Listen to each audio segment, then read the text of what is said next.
like? It's good. Made the hire. I think it was a great hire. I talked to Coach Lanning, so I think it was a good, productive week. How familiar were you with him or Georgia's defense as somebody who just watches as much games as you do? I was familiar with them. Of course, Georgia's defense, phenomenal defense, one of the best in college football, so definitely know about that as well, and kind of a little bit of his background as well, too. So. What kind of a person is he from your interactions with him? I know you haven't had a ton, probably, but... He's young, high energy. I think he's somebody that'll be here for a long time. I definitely think that somebody that cares, and he wants to earn everything here. He knows it's not going to be given to him, and he likes that. He embraces that. So I thought that was something that was really positive. How different is it? He's away right now in Athens, Georgia. What's kind of the communication like for the team, not just maybe himself, but just with him and kind of just where things are at? We understand he has things to finish, business to handle, and we have the same thing, and we're still going. We've been practicing and making sure we're ready to go for this bowl game. So. And speaking of practice, what's it been like just having BMAC as the interim? It's been fun. A lot of competition. Things have somewhat kept the same just with our scout periods and everything like that, but it's been fun. I've enjoyed it. I enjoy practice every day, so nothing really different in that aspect. With all the change that's around the program right now, how helpful is it there's a game to focus on? I don't think it's hard to focus on it.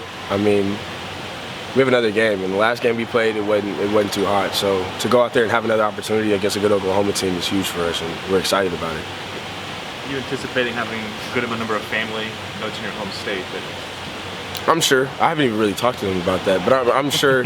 I'm sure I will. San Antonio's not too far from Dallas, so I wouldn't be surprised.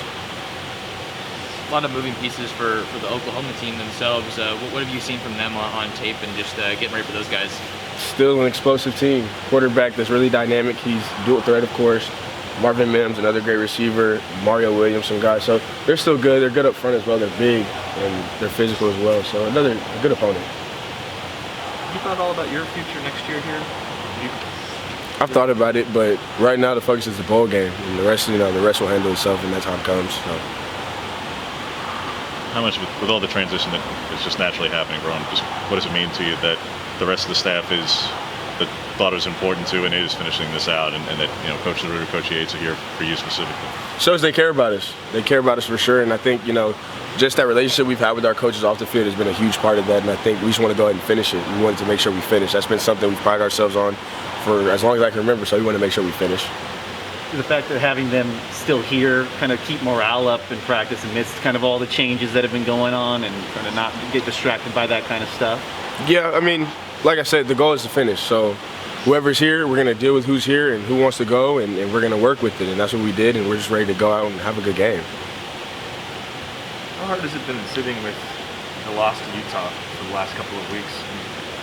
That was a tough one, right? Got to ball it up and throw it away. It happened. It's over. We can't change it. So, you have those moments where you're like, dang, not a good outcome, but then you got to move on. That's part of football. You got to just move on. As competitive as you are, how much do you take the Thorpe finalists as an honor, but also when Kobe wins it? I mean, I'm sure once you're a finalist, naturally you want to win it, but you understand there's other great players too. So. Definitely. Congrats to him. It is what it is. Like another thing, you accept it and move on. So. We haven't had a chance to ask you yet about being a consensus All-American. How proud are you of that accomplishment? It's huge. I think it's like the 10th consensus All-American in Oregon history, so that's part of why I came here. I wanted to create my own legacy, and I feel like I've been doing that. So. How much are you conscious of that stuff before you're even here? Like that's a goal years down the road. It's always been a goal. When I came here, the goal was to be All-American, the goal was to be a Thorpe winner, and the goal was to win a national championship. So I've got 1 out of the 3, so that's cool. But of course, those other 2 things are still something I wanted to do. So, what was your role in maybe so chaotic the last couple of weeks? Some of the younger guys maybe didn't understand everything that was going on. What was your role in maybe easing concerns about kind of the future of the program, even though there was so much uncertainty at the time? Trying to help people understand that college football is college football, and there's a lot of moving parts to it, and that's going to happen every single year. And you came to Oregon because you liked Oregon. You can't. Of course, coaches play a factor, but at the end of the day, Oregon's still going to be here regardless. So just kind of helping them understand that, and just making sure they take time to really think through things and not just jump to conclusions or just say I'm going to do this or that, but actually think through it before they do anything. So. saw you hopping in and out of the Twitter Spaces every once in a while when that was going. Spaces are crazy. It was like, what, 1,400 people when I hopped in, and then somebody acknowledged I was in there. I was just trying to kind of sneak from the back and just see what was going on. But You need a burner account. yeah, I know, but it was crazy. So, but it was cool. Of course, we have a really diehard fan base, and it shows. So. Is it interesting? I mean, when there's a coaching search going on and there's so much kind of chatter about what's going to happen, to have that public of a conversation? It's always interesting to hear people's predictions, and kind of, you know, some are far left and some are like, okay, that sounds kind of reasonable or ideal. So it's always interesting just hearing people's takes. Reaction to DJ James entering the portal. That's one of the guys you've played with a lot.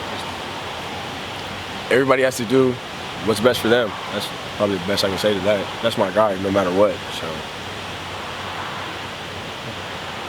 All right, thanks, bro. Thanks, Rob. Appreciate it.